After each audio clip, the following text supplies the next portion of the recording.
For some of us, being alive in and of itself doesn't necessarily automatically feel good. There are moments that feel good, but those moments are usually defined by a specific set of circumstances that can be difficult to identify or recreate.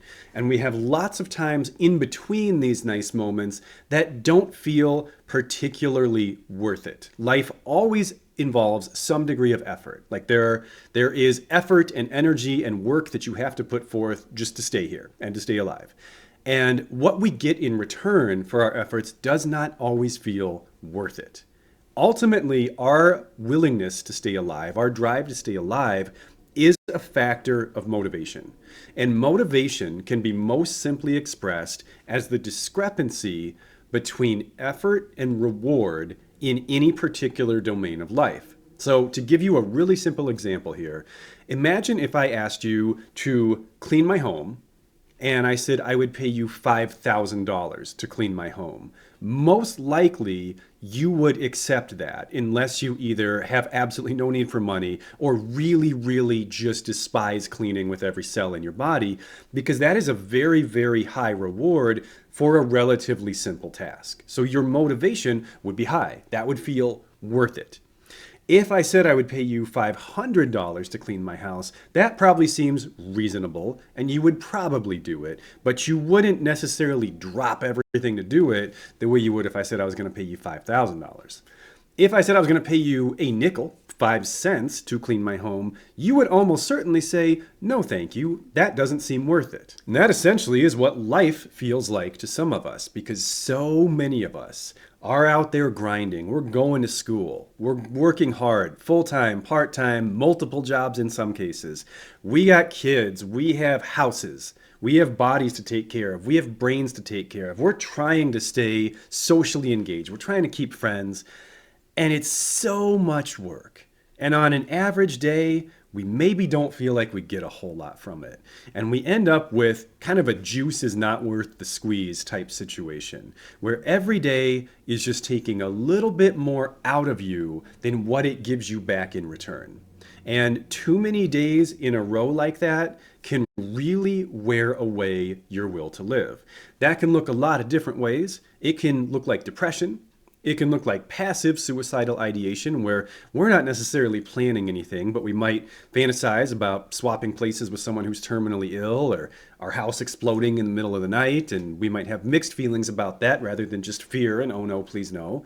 It can even turn into active suicidal ideation, where we are thinking about or maybe even doing things that we hope will prematurely end our lives. When I'm working with people as a therapist who don't have a terribly strong will to live and who have really been just beaten down by the grind that this life can be, I often work with them on a technique that I call operationalizing a will to live. And just so we're all on the same page here, if operationalizing is not a familiar term to you, it often comes from either research or like careers. And it's basically the idea of breaking down something that's either really overwhelming or really poorly defined into a set of steps or action ideas that essentially anyone can follow and understand. So if we're trying to operationalize a will to live, we're basically trying to make a blueprint for you to get back to a point, or maybe get to a point for the first time in your entire life, where this feels worth it to you, where you actually feel like what you get out of life is at least equivalent to, if not greater than, what you are putting into life. Maybe not every single day, because everybody's life has ups and downs, of course, but on a big picture, zoomed out level, that you feel like you're getting what you deserve from the effort you put in. So the way we can operationalize a will to live is with a couple questions and then one quick technique at the end. The first question, and you would probably do this, you're going to need either a big piece of paper or some kind of graphic design program. There's going to be a lot. There's going to be kind of big, and there's going to be a lot of data in it. But the first question that I want you to ask and then answer is, what do I believe would need to be true about my life for it to feel worth it? Now, I have two big disclaimers I'm going to give for this one. The first is, I completely understand that not everybody's feelings of depression or despair or suicidal ideation are because their lives are not good. There are many, many people who have awesome lives who still think this way and who still feel this way. So I'm not trying to say that the reason you feel this way is because your life is not good enough. That's not necessarily the case. The second disclaimer I want to give is that nobody actually knows for certain what's going to feel good in life. Like that's the big challenge that we're ultimately all saddled with is we're thrown into this world that has not technically an infinite configuration of options, but a functionally infinite configuration of options, meaning like you cannot possibly test out every career, right? You cannot test out every partner. You cannot test out living in every country or every city or every state. The amount of things we could do is billions of times greater than the amount of things that we will end up doing. We don't get to try everything and know for certain this is the best thing in this category for me, this is the best thing here, this is the best thing here. We are all just guessing. We are all just out here making predictions and testing predictions and giving it our best shot. So that's all I'm asking you to do here. I know you don't know the answer to that question. I don't know the answer to that question either. I'm just asking you to give it your best guess. What do you think would need to be true for you to feel a little bit excited when you wake up in the morning and a little bit good about your life when you lay your head back down on that pillow at night? And most likely, you're probably going to come up with a few things. There might be one like really big thing you're focused on right now, but there's probably not a single missing piece from your life. You're probably going to come up with 3 things, 4 things, 5 things, maybe even more. And what you're probably going to notice is that they are all really big things that don't have a direct path from where you are right now to where you want to be. You know, it's not like, oh, I just need to change this one thing about my life and then I'll have that. You know, it might be things like, if I had a romantic partner, or if I had a different career, or if I lived in a different place, or if my body was healthier in this way, they're going to be like complicated, multivariate things. And that is part of why this is so difficult to do. That's part of why we get stuck, because we may know what we want, but we don't necessarily know how to get it. And we know that the act of getting it would be complicated, would involve a lot of changes, would probably take a lot of time. And so we don't even really let ourselves fully explore this thought process. And that's what I'm going to have you try to do today. Once you've been able to identify a few variables that if they changed in your life, you think would give you a reasonable shot of wanting to continue and of making this life feel worth it to you, there's another question I want you to ask, and I want you to ask it with each of those things you've identified because you may have a different answer for each of them. But the next question is, why don't I already have this thing? And again, you're probably not going to get one reason here. You're probably going to have several reasons for each item for why you don't have this thing. In order to keep this relatively simple and streamlined as an explanation, I'm going to kind of role play this with just one thing. One that I think is probably going to be fairly common and show up on a lot of people's exercises here, which is the romantic partner. That is something that many of us are longing for. And if that's one of the things on your list, then the question is, why don't I already have a romantic partner? And I know that might be a really complicated question.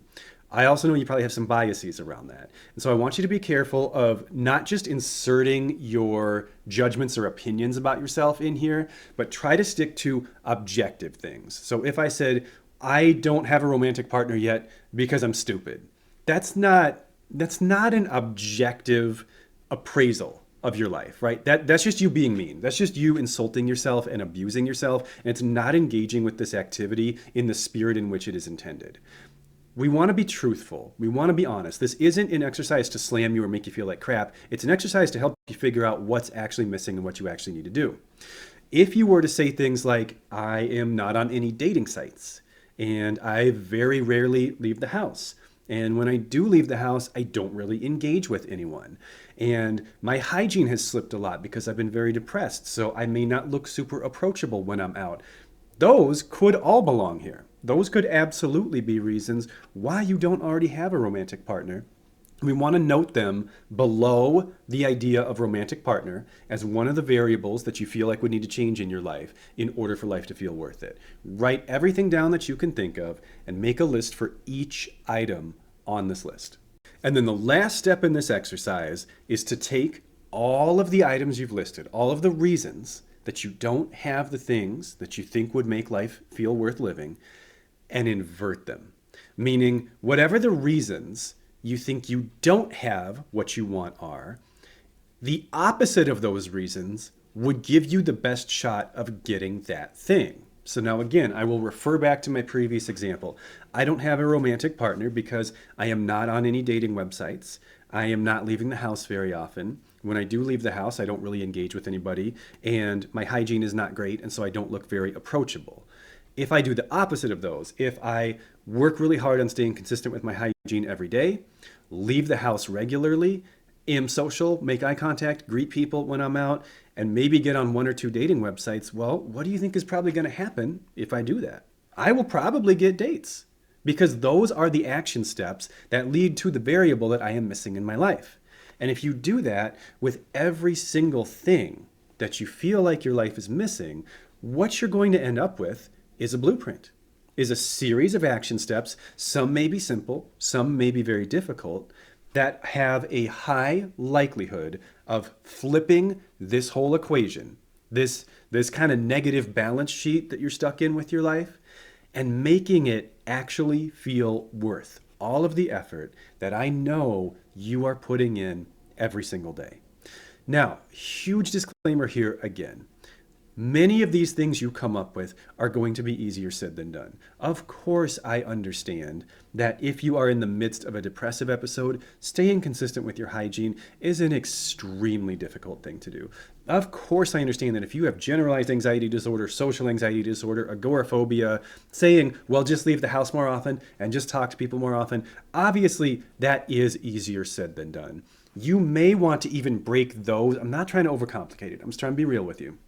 You may even want to break those into hierarchical exposure action steps. As in, I go from leaving the house to like for 5 minutes, for 10 minutes, for 15 minutes, or every time I leave the house, I talk to one person, two people, three people. You meet yourself where you're at and you go one step at a time. And it might take a while.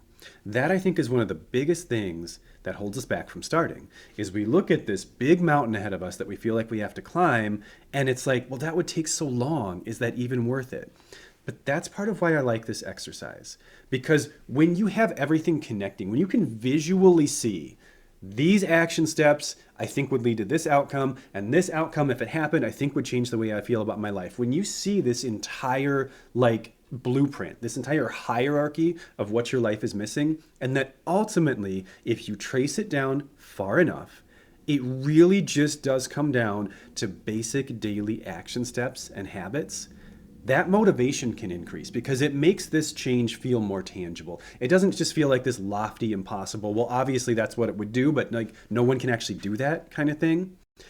It feels realistic. It feels doable, or at least it should if you break it down into enough chunks. Now, if you're really struggling with that break it down piece, you don't have to do this on your own. Your therapist, if you have one, would probably be more than happy to help you with this. This is a very useful therapeutic activity. It can be done with help. It can be done with support.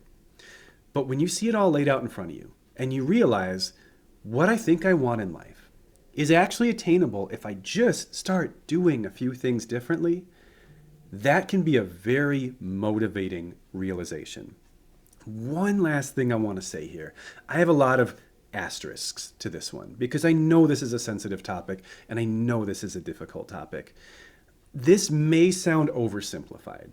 Like I have spent 15 minutes, I think, not quite even, basically defining a way that a suicidal person can want to live again. And so that might seem ridiculous. Like, really, just do a few things differently.